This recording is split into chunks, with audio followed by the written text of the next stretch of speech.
아침에 시작을 알리는 글로벌 주식 라이브 월스트리트 모닝 브리핑 4월 11일 화요일 방송 시작하겠습니다. 여러분 안녕하세요. 여도훈입니다. 자, 성금요일 부활절 연휴를 소화하고 난 뒤에 뉴욕 증시의 분위기는 계속해서 눈치를 보는 상황들이 연출되고 있습니다. 이번 주 이제 12일이죠. 발표되는 여러 가지 FOMC 보고서도 있고 CPI도 있고 하기 때문에 고용 보고서 내용을 좀 소화해 가면서 앞으로 있을 이벤트를 약간 관망하는 그런 심리들이 펼쳐졌는데요. 물론 이제 장중의 움직임을 보면 초반에 낙폭이 좀 있었다가 이 낙폭을 줄여가면서 보합권 등락을 보이는 모습이었습니다. 반면 이제 빅테크 종목들이 조금 쉬어가는 그런 아쉬운 모습들이 나타났는데요. 잠시 후에 자세한 뉴욕 증시 마감 상황 전달해 드리도록 하겠습니다. 자, 오늘 심층 인터뷰는요. 멀리 뉴욕에서 한국을 잠깐 들어오신 우리 소중한 분 한 분 모셔보도록 하겠습니다. 뉴욕생명 자산운용의 윤재성 CIO와 함께 할 텐데요.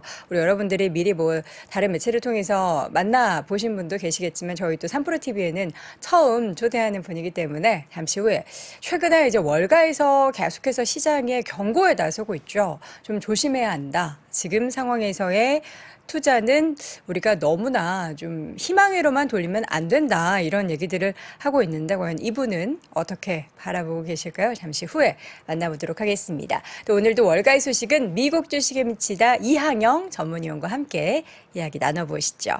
자, 뉴욕 증시 3대 지수 마감 상황부터 확인해 보도록 하겠습니다. 다우 지수는 0.3% 장 막판의 상승폭을 더 확대하면서 33,586포인트 선 마감이 됐고요. S&P 500 지수도 장중 내내 낙폭을 좀 줄여가는 모습이었습니다. 장 막판에는 초록불 켜면서 0.1% 상승한 4,109포인트 선 마감이 됐습니다. 자, 이 가운데 나스닥 지수도 낙폭을 계속해서 줄여가긴 했지만 장 막판 좀 뒷심이 조금 더 있었으면 좋겠는데 아쉽게도 약보합권에서 혼조세를 보였는데요. 0.03% 소폭 하락한 12,084포인트 선 마감이 됐습니다. 네, 이제 계속해서 뉴욕 증시는 긴축 우려가 좀 불거지고 있는 상황이긴 하죠. 고용보고서 내용들이 발표가 되자 그 페드워치를 통해서도 다시금 연준이 5월에 FOMC에서 25bp 인상을 할 것이다 쪽으로 조금 더 무게가 쏠리고 있는 상황입니다. 어제도 전달드렸지만 다시 한번 짧게 브리핑을 해드리자면 3월 신규 고용이 23만 6천 명 증가해서 지난달 32만 6천 명보다 줄어들었지만 여전히 20만 명을 웃도는 수준, 그리고 시장 예상치와도 비슷한 수준을 보였고요. 실업률 같은 경우에는 지난달 3.6%에서 3.5%로 하락한 바 있었습니다. 자, 이렇게 고용 시장이 견조한 모습을 보이면서 기준금리 인상 가능성 0.25%포인트로 올라간 가운데 지금 연준이 긴축을 이렇게 계속해서 단행을 한다면 결국에는 리세션, 경기 침체에 대한 우려는 더욱더 커지고 있는 상황이 될 수밖에 없지 않겠느냐. 그래서 장 초반에는 하락세를 보였고요. 오후에는 계속해서 낙폭을 줄여가거나 또 상승 반전하는 모습들이 나타났습니다. 자, CPI 그리고 FOMC 회의록 공개가 있죠. 저는 이게 과연 어떻게 시장이 반응을 할까가 참 기대도 되고 걱정도 되고 좀 반반입니다. 소비자 물가 지수는 지금 5%대 초반까지 좀 떨어질 것으로 예상이 되고 있는데 뚜껑을 열었더니 물가는 내려오고 있는데 만약에 3월에 FOMC에서 연준이 계속해서 긴축 기조를 이어갈 것이다라고 좀 매파적인 발언을 해뒀다면 과연 시장은 물가가 내려가는 것에 초점을 맞출 것인가? 그래서 연준이 스탠스를 바꿀 것이다라고 생각을 할 것인지 아니면은 그들은 그들의 길을 계속해서 갈 것이다라는 그런 FOMC 회의록에 더 반응을 하면서 시장이 좀 흔들릴 것인지가 관건이 될 것 같은데요. 그날 뚜껑을 열어봐야 그 심리를 파악해 볼 수가 있겠죠. 근데 시장은 워낙에 요즘에 연준하고 거의 맞서는 연준이 계속 긴축할 거라고 해도 아니야. 지금은 피봇 나올 수밖에 없어. 이나 2번 할 거야. 이런 식으로 생각하고 있어서 과연 시장은 어디로 흘러가게 될지 지켜봐야겠습니다. 발표된 지표 잠깐 소개해 드리자면요. 뉴욕 연은이 집계한 3월 1년 후 기대 인플레이션이 4.7%로 전달 4.2% 대비해서 올랐는데요. 이렇게 단기 인플레이션 기대치가 다시 오른 건 지난 10월, 2022년 10월 이후에 처음입니다. 그리고 3년 뒤 기대 인플레이션도 2.8%로 지난달 2.7%에서 0.1%포인트 올랐고요. 5년 뒤 기대 인플레이션도 지금 2.6%에서 2.5%로 하락을 한 상황입니다. 자, 은행주 실적 발표 JP모건이 그 시작을 하게 됩니다. 과연 은행주는 실적을 잘 발표해서 견조하게 발표해서 지금 시장에 뭔가 불안한 그런 심리들을 잠재우게 될지도 좀 주요하게 생각해 봐야 할 것 같습니다. 자, S&P 500 내에서 산업, 에너지, 소재, 자재 관련한 종목들, 부동산 관련된 종목들은 올랐고요. 통신이나 유틸리티, 기술주, 또 헬스케어 관련된 종목들은 좀 하락했는데 이번 주에 또 유나이티드 헬스그룹을 비롯해서 관련된 종목들 실적 발표도 예정돼 있는 상황입니다. 자, 맵을 보면서 밤사이 시장의 흐름을 볼 텐데요. 빅테크로 불리는 종목들은 대부분 좀 하락을 했고요. 어제 밤사이에 반도체주들의 움직임들은 좋았습니다. 자, PC 출하량 관련된 데이터가 발표가 됐는데요. 애플 주가가 이 가운데 좀 상대적으로 눌렸죠. 1.6% 하락한 상황. 그리고 구글도 1.8%, 마이크로소프트도 0.7% 하락했는데요. 애플 같은 경우에는 그 맥 출하량이 지난해 같은 기간 대비해서 40% 이상 급감을 했습니다. 다른 경쟁사 대비해서도 좀 부진한 그런 데이터를 발표를 하면서 주가는 1% 중반대까지 밀렸고요. 반도체주들의 움직임, 인텔을 제외하고는 전체적으로 좋았습니다. 엔비디아 주가 2%, 퀄컴도 1%, AMD 3%, 마이크론 테크놀로지가 무려 8% 넘게 올랐습니다. 이 배경은 우리나라 1등 기업 삼성전자의 감산 소식이 영향을 미친 모습이었는데요. 지난주 금요일에 삼성전자는 그동안의 이제 감산에 대해서는 전혀 이제 물리적으로 인위적인 감산은 없을 것이다라고 이야기했지만 결국엔 메모리 쪽 감산에 대해서 시장에 전해지면서 이게 이제 금요일에는 시장이 뉴욕 시장을 쉬었기 때문에 월요일장 밤사이에 반영이 됐습니다. 마이크론 테크놀로지 그리고 웨스턴 디지털의 주가가 모두 8% 이상 올랐고요. 드디어 반도체 업황에 바닥을 쳤다라는 기대가 커지고 있습니다. 자, TSMC 주가는 좀 쉬어갔는데요. 4년 만에 처음으로 월 매출 감소가 나타났습니다. 그 연초 대비해서 물론 주가는 거의 20% 가까이 올랐는데 밤사이에는 1%대 하락을 했습니다. 뱅크 오브 아메리카에서는 지금 최근에 챗 GPT 관련해서 이 시장이 커지면 커질수록 TSMC는 더욱더 큰 수혜를 볼 것이다라고 뱅크 오브 아메리카의 목표 가격을 상향 조정한 바가 있었습니다. 자, 전기차 관련된 종목들 좀 볼까요? 일단 테슬라의 주가가 0.3% 소폭 하락을 했고요. 니콜라의 주가도 하락을 했습니다. 또 다른 자동차주 GM과 포드는 큰 폭의 강세, GM이 3%, 포드의 주가도 3% 이상 올랐는데요. 테슬라는 여러 가지 얘기들이 많습니다. 지금 일단 중국에 이제 어제 우리 시장에 영향을 미쳤던 내용이 그 메가팩토리 공장 건설 소식이 나왔죠. 그리고 지난주에는 차량 가격 추가적으로 인하한다라는 소식이 전해진 가운데 최근 미국에서 이 전기차 관련한 세액공제 그 기준들이 좀 더 엄격해지면서 향후에 판매량이 어떻게 될 것인가가 좀 지켜봐야 될 부분이 됐는데요. 이런 소식이 여러 가지 전해진 가운데 주가는 소폭 하락을 했고요. 니콜라 같은 경우에는 에버코어에서 니콜라에 대해서 계속해서 부정적인 견해를 나타냈습니다. 지금 목표 가격이 1달러를 제시하면서 주가는 2% 하락을 했습니다. 자, 가운데 보면 헬스케어 종목들은 좀 혼조세를 보였습니다. 존슨앤존슨, 일라일릴리, 에버비 등의 종목들은 소폭 하락했고요. 머크나 파이자 등은 조금 올랐고 유나이티드 헬스그룹은 0.4% 상승을 했습니다. 또 에너지주 같은 경우에는 최근 유가 같은 경우에는 $80 전후에서 계속된 등락을 보였고요. 어제 밤사이에는 1% 가까이 좀 하락을 했는데 엑스모빌 쉐브론은 혼조세를 보였습니다. 엑스모빌은 0.4% 하락, 쉐보로는 0.38% 상승을 했고요. 코노코필립스도 소폭 하락하는 모습을 나타냈습니다.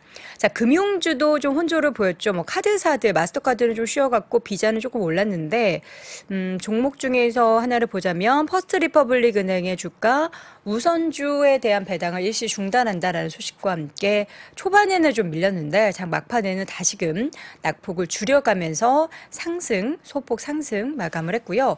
찰스 슈왑 같은 경우에는 고객 자산 유입이 다시 좀 증가했다라는 소식 가운데 주가는 4% 올랐습니다. 또 원유 시추업체 가운데 파이오니어 내추럴 리소스의 주가가 엑슨모빌을 인수를 고려하고 있다라는 소식이 전해지면서 5% 이상 올랐고요.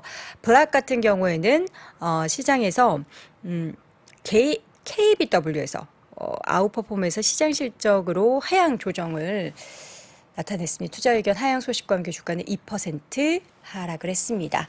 자, 이렇게 시장은 뭐 혼조를 보였지만 쉬고 나서의 움직임은 주요 빅테크 일부를 제외하고는 전반적으로 좋았고요. 특히나 반도체주의 강세가 또다시 우리나라 시장에는 같이 좋게 흐름이 나타나게 될지도 지켜봐야겠습니다.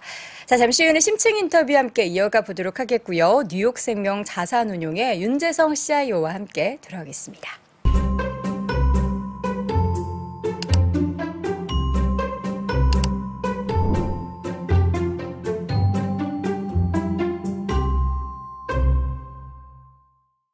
자, 이번에는 멀리 뉴욕에서 오셨습니다. 뉴욕생명 자산운용 윤재성 CIO 함께합니다. 전문의 어서 오세요. 네, 안녕하세요. 네, 반갑습니다. 이렇게 또 새벽에 사실 아직 약간 시차 적응이 조금 안 되셨죠? 잘 안 됐죠. 근데 지금은 뉴욕 시간이 밤 시간이니까 좀 괜찮으신가요? 괜찮을 것 같아요. 네.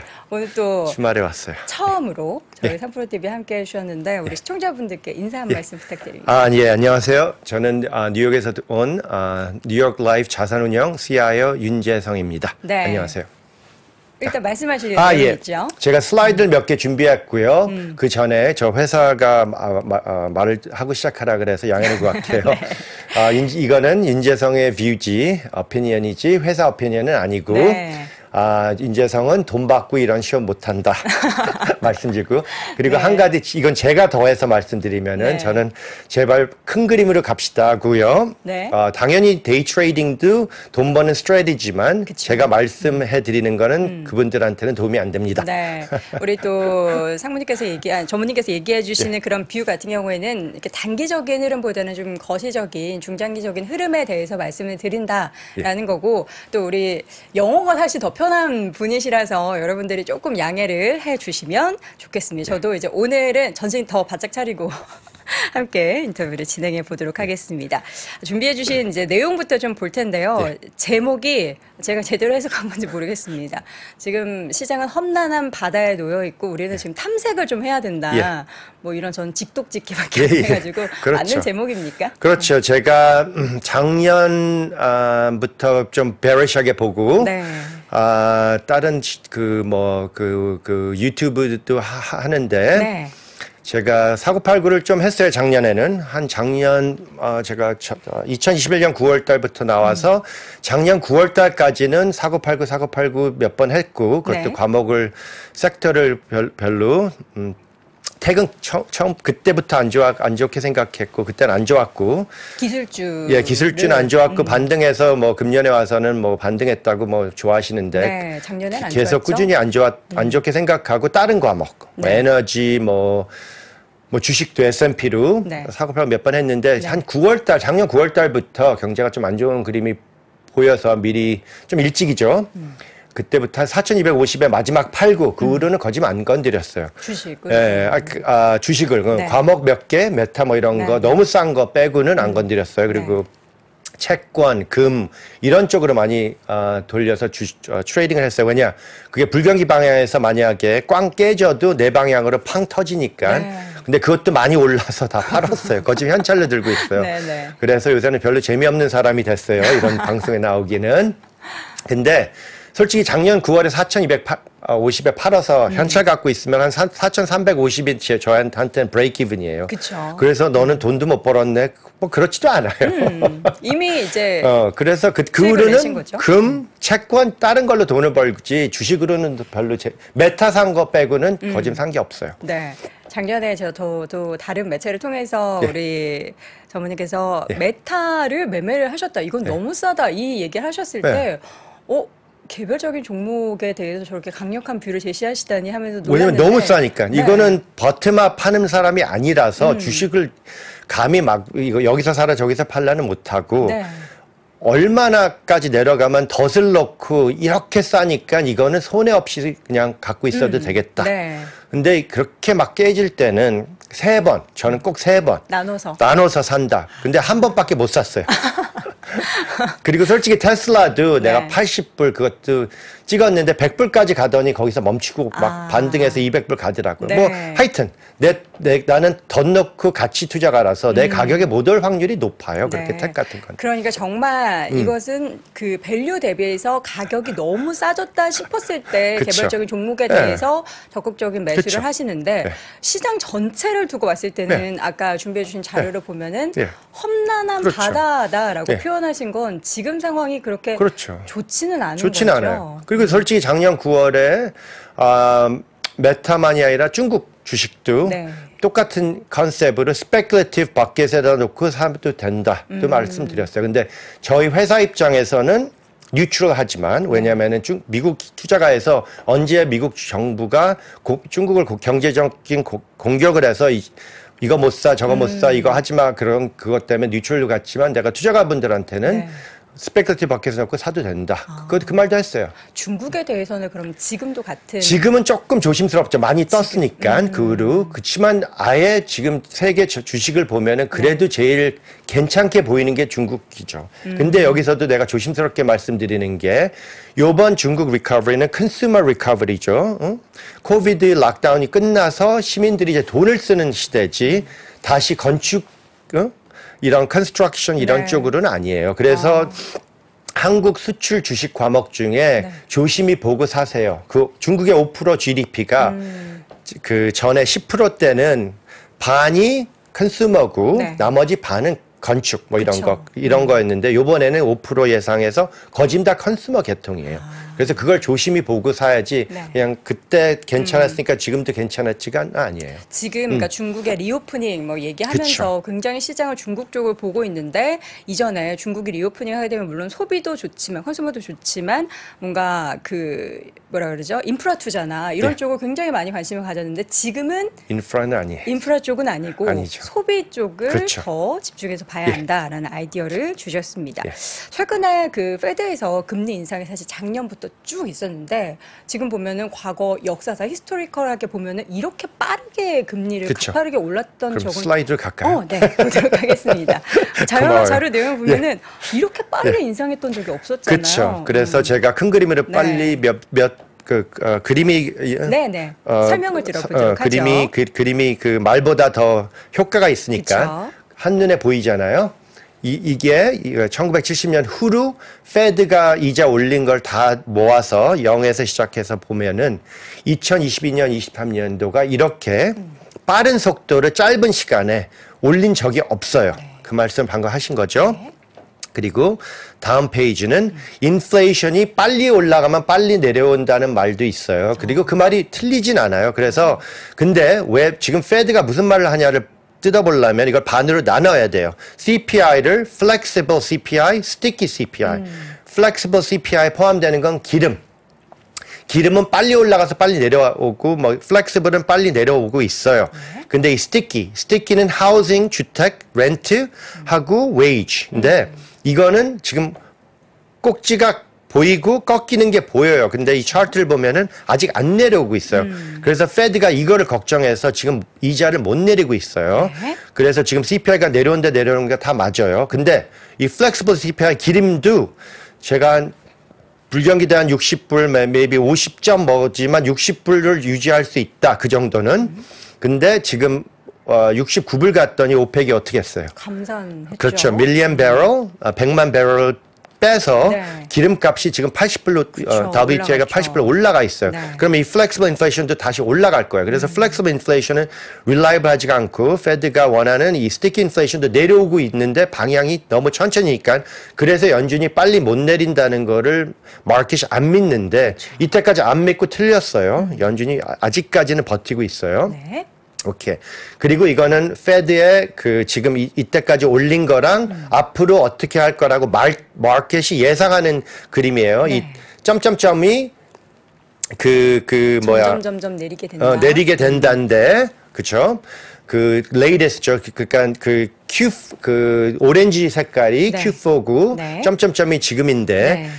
그 뱅킹 크라이스 후로 또 마켓이 또 예상하는 거야. 더 빨리 내린다, 더 빨리 내린다. 그쵸. 근데 저는 그렇게 빨리는 못 내릴 것 같아요. 왜냐면은 이것도 80년도에 보커 얘기를 제가 다른 방송에 했는데 보커도 불경기 생긴 다음에 네. 내렸어요. 네. 16, 17에서 10일까지 내렸다 18로 올렸어요. 다시. 그때 내렸다가 크게 충격을 받고 다시 올리게 빨리 됐죠. 달려오신 게 올린 게 리세션이 생겼는데도 인플레이션이 계속 올라가는 거야. 근데 네. 자기가 내렸어. 그래서 실수도 하고 다시 올리고 한 6개월, 9개월 후에 인플레이션이 꺾이는 게 드디어 확인된 다음에 내렸어.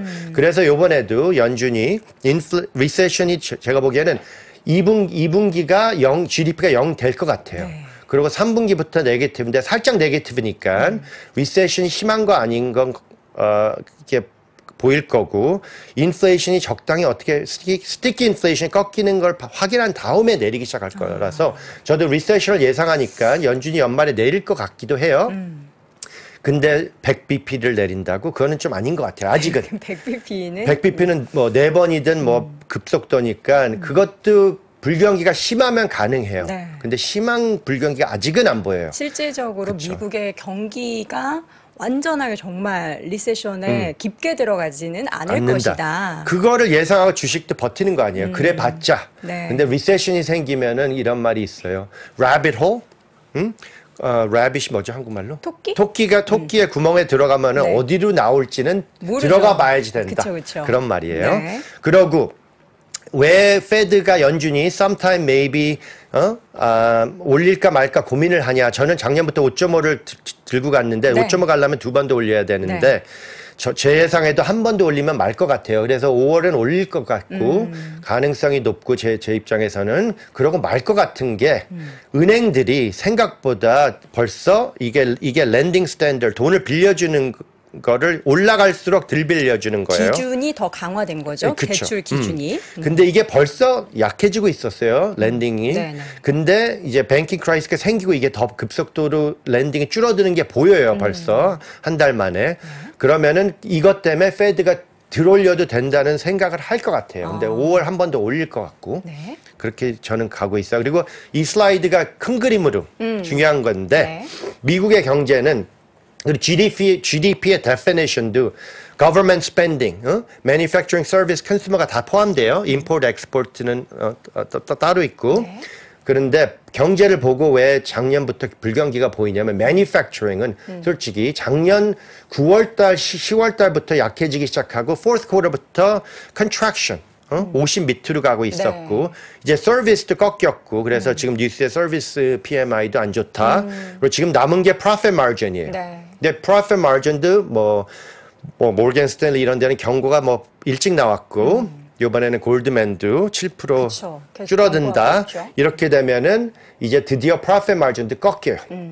이렇게 되면 이제 서비스도 이제 꺾일 때가 왔고 컨슈머만 남았어요. 네. 그럼 이 미국 비행기는 엔진이 많은 비행기인데 이제 엔진이 다 꺼지기 시작하면 이제 컨슈머만 남았는데 컨슈머는 걱정되는 게 하루아침에 돈을 안 쓸 수 있어요. 컨슈머들은.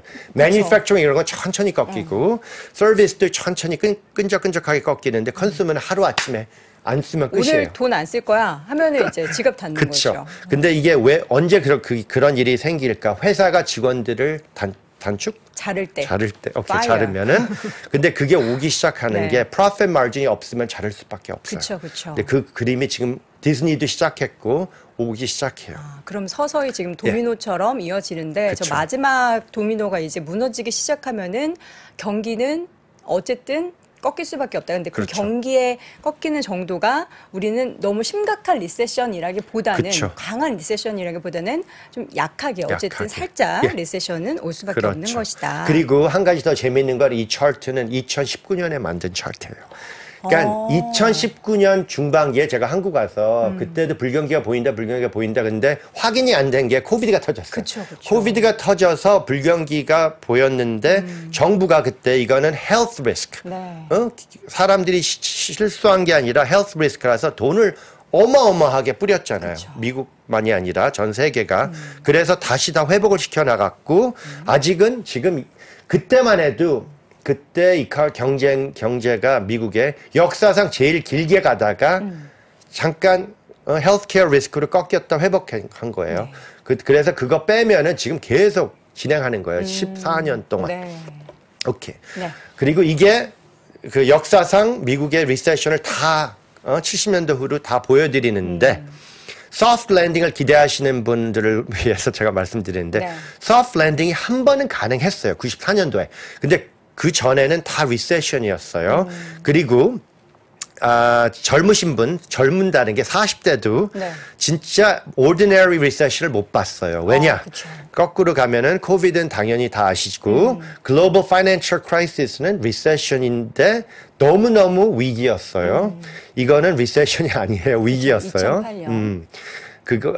그거 그때는 그 컨슈머들이 주택을 너무 많이 해갖고 때문에. 전 세계가 다 미국의 주택 문제에 포함되어 있었고 닷컴은 이코노미스트 버블. 입장에서는 리세션 이렇게 세진 않았지만 9.11 사태도 이때 포함돼요. 하지만 택 주식들이 80% 깨져갖고 거기에 투자를 너무 많이 해서 회사들의 위기가 많이 들어갔고 개인들은 좀 덜 심했지만 회사들이 심했고 네. 투자가들 입장에서는 집대매가 아니라 주식 투자를 잘못해서 휩쓸린 거고 94년도는 리세션을 면한 소프트 랜딩인데 이때는 경제가 회복이 너무 빨리 돼서 인플레이션 걱정을 해서 페드가 이자를 올려갖고 모르게지가 깨지고 리세션이 안 오고 버텼는데 이거는 인플레이션이 아예 없는 상황에서 페드가 이자를 막 올렸어요. 걱정만 해서. 그래서 소프트 랜딩이지 지금은 인플레이션에 껴 있어서 그렇게 쉽게 못 내려요. 지금은 인플레이션도 높고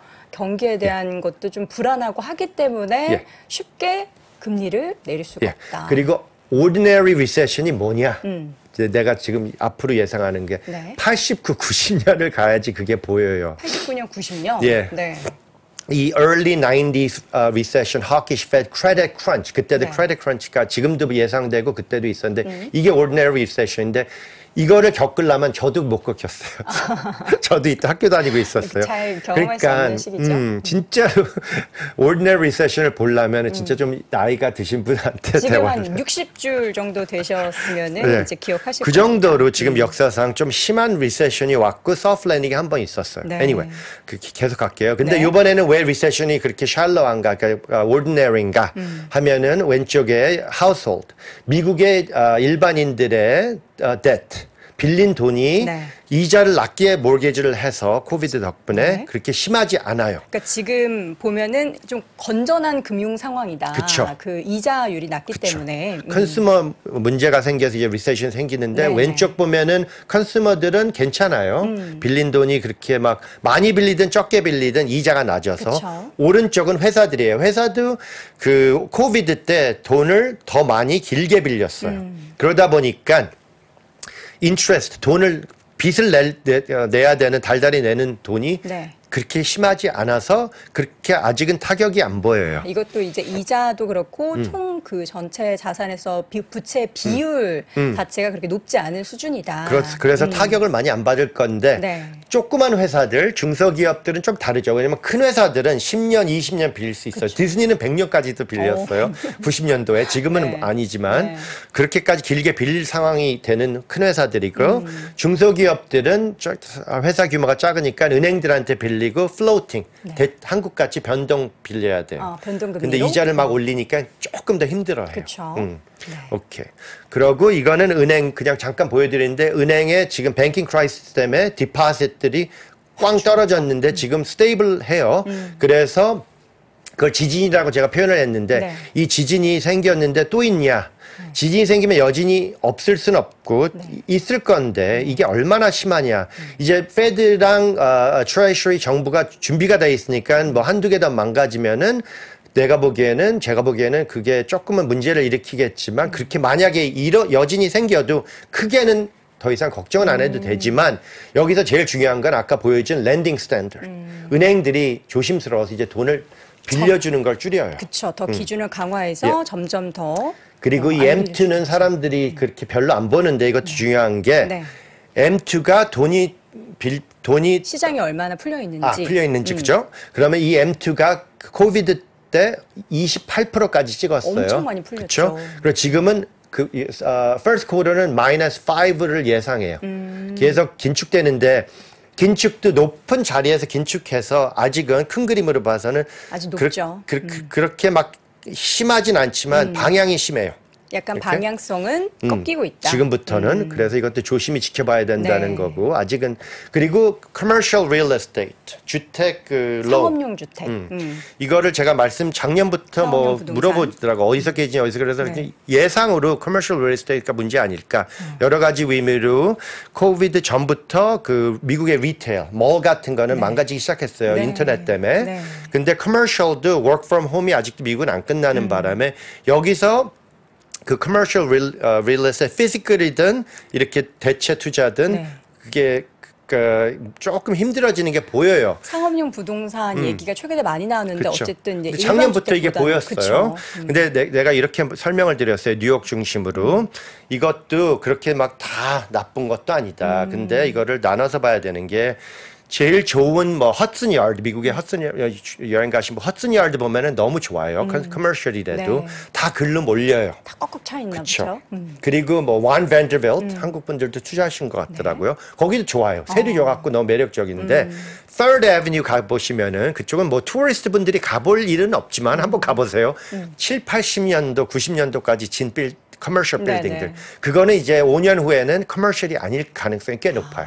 다 뜯어 고쳐야 돼. 네. 그리고 2025년까지 맨해튼 같으면은 그 에너지 에피션시를 높여야 돼. 그렇죠. 규칙상. 그러면 그 빌딩들은 돈을 투자해야 돼. 더 뭔가를 설치해야 되는 거죠. 던지고 나가는 가능성이 높을 거예요. 그렇다고 뭐 어떻게 망가지는 거는 이제 두고 봐야 되지만 시간이 걸려요. 커머셜. 그래서 은행들이 왜 이 커머셜 리얼 에스테이트 위기냐? 위기면서도 아닌 게 커머셜 리얼 에스테이트는 은행들은 대체 선순위밖에 안 해요. 그 밑에 메zzanine 있고 주니어 메zzanine 있고 에퀴티가 있는데 은행들은 선순위밖에 안 해서 그 선순위들은 그렇게 안전하다. 위험하진 않아요. 거짐 다 만약에 망가져도 네. 웬만하면 거짐 다 돌려받을 그쵸. 확률이 높아요. 네. 그래서 그런 의미로 은행들한테 문제는 아니지만 은행들이 SVB도 보면은 First Republic도 보면은 막 돈을 잃었다. 어디서 잃었냐? Treasury Mortgage. 네. 너무 일찍 갖고 갔어. 왜냐? 이거는 emerging 회사 나라들 정부도 여기에 휩쓸려서 네. 지금 달러를 싫어하는 이건데 제가 여러 가지 말을 하는데 지금 무슨 문제가 있었냐? 네. 연준이 이자를 올리는데 이걸 안 믿은 거야. 그리고 너무 낮게 갖다 놓으니까 보통 은행들도 그렇고 emerging 정부들이 달러를 갖고 있을 네. 때 정부 채권을 보통 3년에서 5년을 들고 있어요. 디파짓 돈을 받아서 3년, 5년을 네. 투자하는데 이자가 너무 낮다 보니까 욕심을 내서 10년까지 갖고 간 네. 거야. 그러다 물린 거야. 그렇죠. 근데 emerging도 government 이렇게 물렸대. 네. 그래갖고 화가 나는 거야. 근데 여기서도 문제가 뭐냐면 이 senior commercial loan은 네. 그 크레딧 리스크는 적지만 물리는 거예요. 왜냐? 이자를 올리니까 대체 그 로운 이자도 올라가면은 지금 이걸 만약에 할 수 없이 디파지터에 돈 내나 팔아야 돼. 그럼 팔아야죠. 크레딧 손해 리스크가 보고. 없지만 이걸 지금 오늘 팔아야 되면은 네. 100불 가치의 로운이 90불, 80불이에요. 그렇죠. 그래서 마크 투 마켓 문제지 크레딧 문제는 아직은 아니에요. 근데 여기다 만약에 크레딧 이벤트가 생겨서 네. 그것까지 더하면은 은행들한테도 위기인 게 30% 이렇게 갖고 있잖아요. 이렇게 차트 보면은 네네. 작은 은행들일수록 더 이 로운을 많이 해요. 이것도 왜 그러냐? 큰 은행들은 동네 커뮤니티한테 돈을 안 빌려줘요. 그쵸. 모르니까.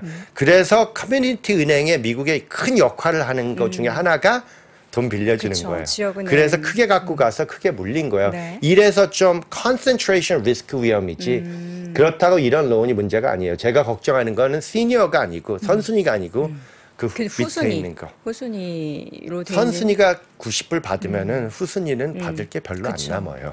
근데 결국에는 그럼 선순위에 있는 은행들이 이거를 좀 잘 지켜내거나 하면은 그게 더 밑에 있는 후순위 다른 금융사들도 좀 잘 버틸 수 있는데 이런 흐름은 정말 경기가 완전 이제 꺾이거나 심하게 침체가 나타나거나 할 때에 그쵸. 벌어질 일이지 아직까지는 그쵸. 괜찮다. 그렇죠. 그래서 제가 작년 11월 달에도 대체 그 컨퍼런스에서 2023년은 liquidity risk가 제일 문제일 거라는 프레젠테이션을 네네. 했어요. 그게 이 방금 설명드린 게 liquidity crisis잖아요. 그죠? 알겠습니다. 오케이. 그리고 마지막 슬라이드인데 네네. 주식만 투자 과목이 아니다. 최근에는 그쵸? 뭐 골드 금, 비롯해서 에너지, 크루드 오일, 네. 트레셔리, 하이힐 이걸 금방 말씀드리면은 금은 테일 리스크, 그렇죠? 주식을 많이 갖고 간 친분은 제가 작년부터 금이랑 채권을 갖고 가시라, 테일 리스크. 근데 이게 벌써 시작이 돼서 지금은 금은 좀 비싼 편이에요. 그래서 많이 저도 올랐죠? 골드버그라고 엄청 많이 갖고 가는데 많이 줄였어요, 금년 들어와서. 근데 다시 살 기회를 찾고 좀 버티는데 만약에 지금 리세션이 생기고 세계 정부들이 미국한테 화가 나서 금을 많이 사더라고요. 네. 이래 갖고 진짜 조금 심한 리세션 오면 2,500도 좀 크게 부르고 있어요. 2,500도 가능하다고 보는데 이게 금은 역사상 몇백 년 지금 제일 높은 가격을 세 번 찍어 그 가격에 가 있는데 한 번 좀 약해지면 더 사지만 이 가격에는 굳이 사고 싶은 마음은 없어요. 네. 근데 주식을 많이 들고 있으면 금도 많이 들고 있는 그거 괜찮을 것 같고 네네. 크루드는 이것도 제가 몇 번 사고 팔고 하다 작년 9월에 마지막 랠리를 놓쳤는데 불경기를 좀 일찍 봐서 잘못 봐서 너무 빨리 봐서 근데 크루드도 깨지면은 60불부터 다시 가고 뭐 이렇게 불경기가 오면은 살 기회를 찾는데 지금 너무 오래 기다린다고 왜 언제냐 그러는데 크루드는 왜 좋게 보냐? 5년 보면은 3년 5년 그러니까 길게 보면은 다시 회복하면은 120불 충분히 찍을 수 있는 게 기름이에요. 서플라이 디맨드 문제 때문에. 오케이? 공급 관련해서 그래서 저는 가치 투자니까 좀 중장기적으로는 살만하다. 저는 좀 싸게 사고 싶어서 네네. 기다리지만 뭐 만약 사갖고 깨져도 그냥 믿고 가면 된다. 그리고 채권도 네. 3.5 제가 몇 번 사고 팔고 마지막 팔았는데 너무 내려가서 10년 그러니까 20년, 30년을 사되 10년을 많이 보니까 10년 네. 중심으로 말씀을 네, 드리는데 제가 사는 건 20년, 30년짜리인데 네, 10년 중심으로 3.5 밑으로 지금 가 있고 네. 글로 가고 있는데 3.5 밑에서는 좀 사기 싫은 게 리세션 생기면은 3밑 2.5, 그러니까 좀 심한 리세션이면 2.5까지도 예상하고 3으로 예상하는데 이것도 보면은 지금은 너무 많이 비싸고 네, 네. 이게 리세션 후로 미국의 인플레이션이 3년 5년 이렇게 길게 어디가 있냐 저는 3 잡고 갈 것 같아요. 네. 오케이. 그리고 하이힐드 이건 네. 중요한 게 아직은 아닌 것 같은 게 아직은 아니다. 500 bp예요. 500 basis point 5% 위에요. 트레셔리에 이게 10월 달에 6까지 갔어요. 네. 5에서 6이 제일 좀 걱정스러운 레벨이고 좋을 때는 그 한참 밑으로도 네. 가지만 가지만 안 좋을 때 89년도에 900까지 갔어요. 근데 이번엔 돈이 너무 많이 풀려서 900을 못 찍을 것 같고 한 700쯤 800쯤에서는 사도 된다고 생각해요. 네. 이렇게. 여러 가지 원자재 수익률 전망까지 들어왔는데 저는 사실 우리 전문님께 가장 여쭤보고 싶은 게 있습니다. 요즘 앞서서 잠깐 얘기해 주셨는데 월가에서 시장을 좀 조심해야 된다. 예. 지금 S&P 뭐 기준으로 4천 위? 예. 이거 너무 높다. 예. 이거 좀 조심해야 된다라고 하는데 같은 의견이신지 지금 뭐 경기 상황도 보면은 뭐 완전한 침체 확 꺾이는 이런 거 정도가 아니면은 시장이 지금 기대하고 있는 게 과연 맞는 건지 투자를 계속 우리가 좀 이렇게 희망적으로 바라봐도 될지. 그렇죠. 저도 스트래티직 그 브로커한테 맡긴 돈은 좀 줄였지만 스트래티직하게 60, 40을 40 주식을 줄였는데 네. 다 팔진 않아요. 그렇죠? 길게 가는 투자가들 리타이어먼트 네. 하는 돈은 그냥 막 다 팔 수는 없어요. 그런 의미에서 갖고 가는 건 저도 있지만 네. 트레이딩 하는 입장에서 그러니까 트레이딩이나 이렇게 긴축하는 입장에서는 줄였어요. 왜냐면은 리세션이 생기면은 마일드 리세션이면 버텨도 된다는 알겠는데 그렇다고 이 비싼 그 특별히 테크, 빅테크 그 너무 비싼 가격이에요. 빅맥 50불이라고 지금 예상하는데 이렇게 말씀드릴게요. 2000년도에 시스코라는 주식이 제일 큰 주식이었고 PE가 100이었고 엔비디아 같이 너무 매력적이라서 다 샀어요.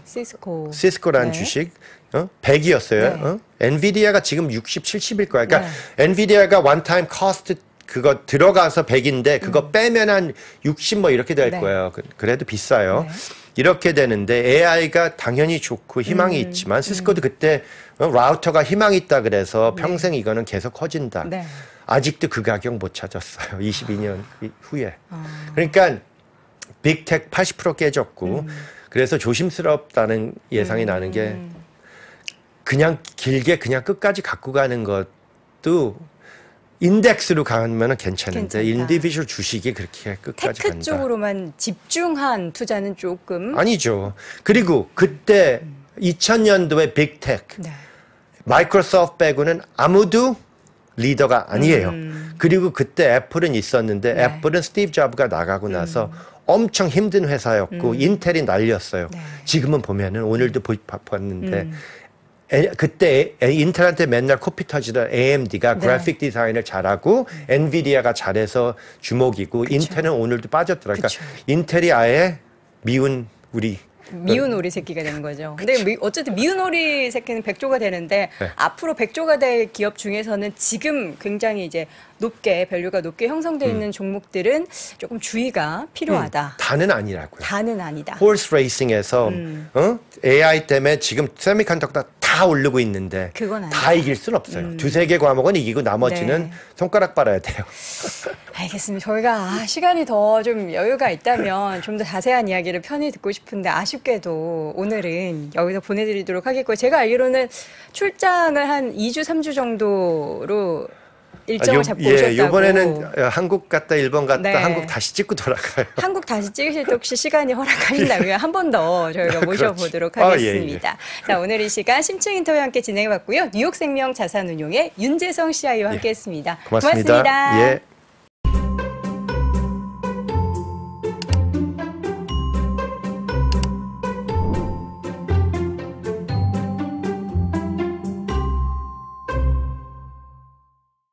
네, 월스트리트 모닝 브리핑 함께하고 있습니다. 현재 시각 벌써 7시 14분이나 지났습니다. 월가의 소식, 미국 주식에 미치다 이항영 전문위원 함께합니다. 위원님 어서 오세요. 네, 안녕하세요. 이항영입니다. 갑자기 마음이 편해지네요. 왜요? 우리 위원님은 영어를 안 쓰시고 한국말 잘하시니까. 아니, 우리 또 전무님께서 영어가 더 편하셔서 저는 한국어가 편한 사람이거든요. 그래서 이제 근데 열심히. 오늘 끝까지 다 하시죠, 왜? 무슨 특집으로 다 하셔야죠. 그래도 코너가 미국에서부터 오셨는데 있었습니다. 또 한 번 더 모셔보도록 하겠고요. 그날 좀 특집으로도 하셔야죠. 저 그러면 방송하고 쓰러질 수도 있습니다. 네네. 자, 오늘 빅테크는 좀 하락하긴 했는데 이 하락의 폭 같은 경우에 봤을 때는 그냥 조금 살짝 관망 정도다. 이런 정도로 표현해도 되겠죠? 그림으로 딱 나오는데요. 딱 보시면 오늘 다우랑 S&P 500 나왔을 때 전부 다 떨어졌었어요. 그렇지만 전부 다 이렇게 상당히 메꾸면서 일단 마감됐고요. 빅테크도 딱 그 정도 아닌가 싶습니다. 빅테크, 마이크로소프트, 애플보다 좋지만 늘 말씀드린 시장이 아주 완벽하게 지금 장밋붓을 흘러가는 시장은 아니잖아요. 그럴 때는 시장의 꿈과 희망보다는 뭔가 좀 우리가 좀 조심해서 보여야 될 것들이 있다 말씀드렸어요. 적극적으로 좀 사거나 좀 바닥에 사는 것들은 늘 말씀드리지만 적정 주가는 가격이 좀 차이가 있다거나 그러면 할만하죠. 그렇지만 그 적정 주가의 가격이 붙어 있거나 그러면 지금은 굳이 지금 무리하거나 막 그럴 시기는 아니거든요. 딱 그런 느낌에서 제가 올해 들어서는 자주 보여드린 게 적정 주가랑 주가 흐름인데요. 뭐 매일 보실 필요는 없으나 특히 빅테크가 됐건 뭐건 이런 것들을 가끔이라도 일주일에 한 번 정도 주말에 한 번 보시면 나름을 여러분들 기준점을 잡는데 좀 도움이 될 것 같아요. 뭐 한국 건 내가 말할 거 없고 미국 주식은 큰 것들은 충분히 의미에 따라 보셔야 될 것 같습니다. 여하튼 오늘 3대 지수는 대부분 하락으로 마감했고요. 오늘 빅테크의 흐름 하루짜리 오늘 갖고 왔습니다. 하루가 쫙 이거죠. 오늘 처음에 만약 3, 4%까지 떨어졌지만 일부 테슬라도 마찬가지가 되겠는데요. 전부 다 상당히 많이 붙으면서 일단 테슬라가 장중에 4% 넘게 더 빠졌는데요. 그 시작할 때 보면 유유 또 난리 났었죠. 다 마찬가지예요. 1%가 됐건 2% 됐건 테슬라가 4%라면 그게 뭐 애플의 뭐 마이너스 1.5%랑 비슷한 수준 아니겠습니까? 그럼 느낌으로 보면은요. 변동성이 상당히 큰 거니까. 그러니까 그런 흐름으로 보셔야 되겠고요. 다음이 이거거든요. 여러분들이 적정 주가랑 이런 거 보시는 거는 여러분들이 쓰시는 증권사 몇 군데 이런 건 되는 거로 알고 있어요. 하나만 되는 게 아니라요. 그러니까 그런 데를 각자 보시면 되겠고요. 이 적정률이 뭐 절대적인 건 아니죠. 다만 이런 것들은 당연히 캐시플로나 이런 것들을 보서 현재 금리 갖고 할인해서 나는 거거든요. 그래서 이런 것들을 기준을 갖고 보시면 상당히 많이 벌어졌을 때가 있고요. 벌어졌을 때가 있고 벌어졌을 때가 있고 그 위에 가 있을 때도 있다는 거죠. 이때 보면 상당히 벌어져 있잖아요. 이때 보면 상당히 오히려 적정보다 위에 가 있으면 그렇죠. 큰 재미가 없을 수가 있는데요. 지금 남이 붙어 있습니다. 붙어. 물론 가장 붙어 있을 때는 줄어들었지만 상당히 붙어 있다는 거죠. 그래서 지금의 그런 강도 자체가 좀 싸게 살려는 강도 자체가 아주 강하진 않을 시기다라고 보셔야 돼요. 물론 전체적으로 같이 올라가죠. 올라가고 금리의 변동에 따라서 같이 올라가는 있겠지만 너무 지금 적극적으로 달려주신 시기는 아니라고 보셔야 되겠고요. 그럼 빅테크 중에서 상당히 그나마 제가 여유가 있는 거는 알파벳입니다. 알파벳. 구글. 네, 구글이죠. 알파벳 요 가격은 액면 분할이니까 이게 그래프가 깨졌으니까 의미가 없겠고요. 상당히 지금 벌어져 있는 상태예요. 약간 좁아졌지만 상당히 벌어져 있거든요. 그래서 빅테크 중에서 가장 제가 봤을 때는 여유가 있는 것은 알파벳이다 그런 거죠. 이거를 저평가됐다고 표현해도 되는 거예요? 그렇게 함부로 말할 수는 없으나 함부로 말한 예, 함부로 말할 수는 없죠. 왜냐하면 저평가, 고평가가 다 기준이 다 다르지만 모닝스타에서는 이게 언더밸류도 돼 있다고 딱 얘기하죠. 모닝스타에서 말하는 것은 고평가, 저평가에서 모닝스타는 저평가돼 있다고 얘기해요. 자기네 기준으로. 다만 이 기준은 각자 여기 오신 오늘 몇 분 오셨어요? 지금 만 몇천 분 오셨잖아요. 네. 다 다르거든요. 생각하는 적정 주가나 목표 주가나 가치에 대한 고평가, 저평가 다르거든요. 그래서 그러긴 함부로 말할 수 없으나 저는 저평가돼 있다 보죠. 저는. 네. 자, 지금 그러면 빅테크 중에서 사실 제일 매력적이게 보이는데 근데 또 한편으로 생각해 보면 요즘에 구글이 유튜브나 뭐 다양한 뭐 광고 수익에 있어 돈을 잘 버느냐에 대해서는 약간 의구심이 좀 들기는 해요. 돈은 엄청나게 계속 잘 벌죠. 다만 이전보다 덜 버는 게 이슈가 되는 거죠. 네. 돈은 엄청나게 잘 벌죠. 그래서 예를 들어서 적정 주가만랑 주가를 보면 가장 저평가된 거는 개인적으로 보면 그럼 그 모닝스타 기준으로 보면 알파벳이 가장 저평가되어 있겠고요. 네. 적정 주가랑은 상관없이 가장 매력적인 것은 저 개인적으로 내 피셜을 보면 전 작년 하반기부터 똑같습니다. 네. 마이크로소프트입니다. 마이크로소프트가 가장 소위 그런 리세션 시기에도 견딜 수 있는 거죠. 사실 저는 개인적으로 얻어 걸렸죠. 왜냐하면 챗 GPT가 이렇게 나올지는 꿈도 못 꿨거든요. 그래서 약간 얻어 걸렸지만 기본적으로 그 저보로 지금 굳이 하나를 사라 그러면 마이크로소프트를 사죠. 저보로 하나를 사라 그러면. 왜냐하면 리세션 시기에 가장 리세션에 들어가더라도 가장 안전한 거라고 전 보고 있죠. 그리고 하나 더 말씀드리면 요즘 빙 쓰세요? 아니요. 네. 저는 아직 사실 빙이나 챗 GPT 뭐 이런 거를 네. 잘 못 믿겠어요. 못 믿을 수 있죠. 그러니까, 그 제가 업무에 원하는 데이터가 안 따라나 나와요. 그렇지만 제가 드릴 수 있는 말씀은 많은 분들이 구글을 많이 쓰고 계시고 네이버나 구글을 많이 쓰시는데요. 지금 은근히 주위에서 빙을 쓰신 분이 꽤 있어요. 그리고 빙을 한번 또 맛에 들리면 또 계속 씁니다. 또. 그래요? 예, 예를 들어서 이런 거죠. 여러분들이 뭐 오피스 뭐 깔면 매일 뭐 하다 보면 자연스럽게 열리면서 우연하게더라도 크롬 말고요. 네. 크롬이나 엣지 쓰면 예, 이런 바로 말대로 나와요. 그 마이크로소프트 엣지 쓰신 분이 있잖아요. 그러면 항상 보면 기본으로 깔라고 맞아요. 계속 나오는데 귀찮아서 제가 무시했거든요. 저는 깔아두긴 했어요. 네. 그래서. 근데 저는 PC를 2대 쓰는데 저는 하나는 그냥 기본으로 잡아줬어요. 예. 그리고 뭐 할 때마다 많이 쓰죠. 그래서 개인적인 얘기를 하나 말씀드리면 네. 이제 어디 여행 가고 싶은 지역이 있어요. 최근에 여행 계획 세우셨다고 했죠? 어느 나라가 있는데 그 나라가 있는데요. 우리나라에서는 그 나라에 대한 그걸 찾기 쉽지 않았어요. 그래서 제가 딱 하나 있어요. 그 나라에 7박 8일을 스케줄을 짜줘.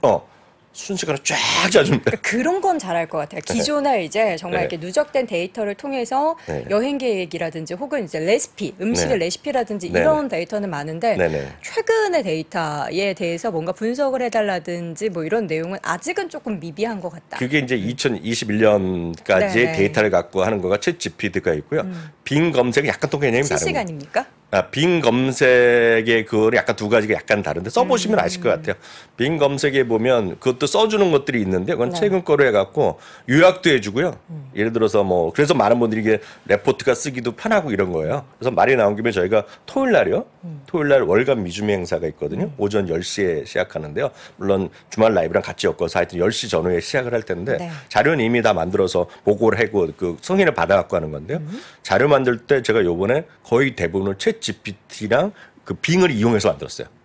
그래서 그런 것들을 할 때 뭐 쓰시기에 편할 수는 있겠죠. 여하튼 마이크로소프트나 이런 것들이 여전히 장기적으로 보면 괜찮지만 단기적으로 보면 분명히 적정 주가라는 거 보면 부담 있는 것들이 꽤 있다. 마찬가지. 앞서 윤 대표도 그 말씀하셨지만 똑같은 얘기죠. 엔비디아 같은 거가 지금 이 적정에도 위에가 있거든요. 지금요. 그런 느낌. 테슬라도 많이 붙어 있거나 이런 느낌 그렇게 이해하시면 되겠습니다. 네, 알겠습니다. 지금 방금 제가 네. 빙을 통해서 물어봤어요. 네. 애플의 1분기 글로벌 PC 판매량 알려줘 하고 얘기했더니 다 파네요. 애플의 1분기 글로벌 PC 출하량 마이너스 30%입니다. 거기 빙이랑 챗 GPT랑 약간 개념이 다릅니다. 예, 나중에 설명드릴게요. 알겠습니다. 네, 자, 네. 이 말씀 나온 김에 네. 요 얘기하죠. PC 출하량이 엄청 급감했다고요? 예, 그거를 이제 벌써 빙을 알려줬다는 네. 건 빙은 기본적으로 검색을 하는 거고요. 검색을 통해서도 레포드 써달라면 딱딱 정리해 줍니다. 또 그런 기능이 있는데요. 여하튼 이거는 IDC에서 글로벌 PC 출하량을 발표했는데요. 마이너스 30%죠. PC 전체적으로 보면. 근데 특히 이번에 맥이 많이 줄어들었죠. 그래서 오늘 주가가 좀 떨어진 거거든요. 보시면 레노버가 마이너스 30%, HP가 마이너스 24%, 델이 마이너스 30%, 애플이 마이너스 40%, 에이셔스가 마이너스 30% 등등해서 29%가 떨어진 거죠. 그러니까 출하량이 늘어졌고 이것들이 작년에도 별로 좋지 않았거든요. 왜냐하면 이런 것들이 늘어난 것이 팬데믹 때 워낙 수요가 많이 증가했었잖아요. 그런 것들에 대한 이제 마이너스 요인이 있다라고 이해하시면 되겠죠. 여튼 그러다 보니 주가는 오늘 상대적으로 빅테크에서 하락을 주도한 것 중에 하나가 애플이었다라고 이해하시면 되겠습니다. 네. 섹터별 움직임을 좀 보도록 하겠습니다. 네, 섹터별 움직임은 딱 지난주에 반대였다고 보시면 될 것 같아요. 지난주에 내내 강했던 것이 유틸리티가 강했었잖아요. 유틸리티 기억하시죠? 네. 근데 유틸리티가 이번에 0.2% 빠졌고요. 지난주에 많이 또 상대적으로 강했던 것이 요겁니다. 필수 소비재가 강했는데 필수 소비재도 오늘 큰 재미는 없었고요. 커뮤니케이션 서비스가 강했는데 오늘 그런 것들이 상대적으로 약했던 것들이 특징이 되겠죠. 그래서 전체적으로 지난주에 반대의 흐름이 나왔고요. 에너지나 이런 것들이 또 반등했고 특히 산업재랑 소재주 이런 것들이 나름 또 반등하는 것들이 흐름이 되겠습니다. 그러면 굳이 산업주가 왜 좋아지냐? 그런 건 답이 없는 거거든요. 그래서 많이 떨어진 것들이 쉬고 쉬운 것들이 좀 올라가는 그런 정도의 흐름이었다라고 이해하시면 되겠습니다. 네. 자, 이러한데 이제 10년물 국채 금리의 움직임 밤사이는 조금 올랐어요. 네, 맞습니다. 이거는 이제 여기까지만 보면 될 것 같은데요. 이번 오늘 하루에 보면 지난주에 있었던 고용보고서 그래서 어저께도 말씀드렸고 바로 지난 금요일 날이요. 짧게밖에 채권 시장이 열리지 않았지만 금리가 올라가는 쪽으로 보였다고 말씀드렸잖아요. 그러니까 금리가 좀 올라가기 오늘 결론적으로 좀 나왔고요. 그리고 달러 같은 것도 약간 반등하는 모습. 네. 다만 달러는 전체적으로 좀 약간 추세가 이어질 가능성이 크다라고 보고 있어요. 다만 달러랑 지금의 원 달러가 또 다른 움직임을 보이기 때문에 약간 스트레스 받는 구간이지만 이 어떤 달러가 좀 상대적으로 조금 오늘은 반등한 정도 그리고 오늘 흐름이 되겠고요. 유가라든가 금값 이런 건 큰 변동이 없었다라는 점. 그래서 오늘 여기까지 하면 될 것 같습니다. 네, 알겠습니다. 오늘 또 너무 또 짧게 우리 인터뷰를 나눠가지고 이항영 위원님 팬분들께 제가 사과의 말씀 팬 두 분밖에 없다니까 두 분. 사과의 말씀 드리도록 하겠고요. 내일은 조금 더 자세한 월가 소식 전해 듣도록 하겠습니다. 오늘 미국 주식에 미치다 이항영 전문위원 함께했습니다. 위원님 고맙습니다. 네, 감사합니다. 네, 월스트리트 모닝 브리핑 함께했습니다. 저희가 이름은 월스트리트 모닝 브리핑인데요. 저는 세상에서 언어 중에 영어를 제일 싫어합니다. 그만큼 오늘 등에 땀나서 가서 좀 어떻게 좀 처리해야 될 것 같고요. 우리 시청자분들이 잘 들으셨다면 저는 그걸로 참 만족을 하고 이 내용은 이제 채팅창에도 많이 올라왔는데 다시 한번 다시 보기로 돌려서 보시면 더 좋을 것 같습니다. 자, 오늘도 함께해 주셔서 감사드리고요. 저는 내일 오전 6시 30분에 다시 돌아오겠습니다. 여러분 고맙습니다.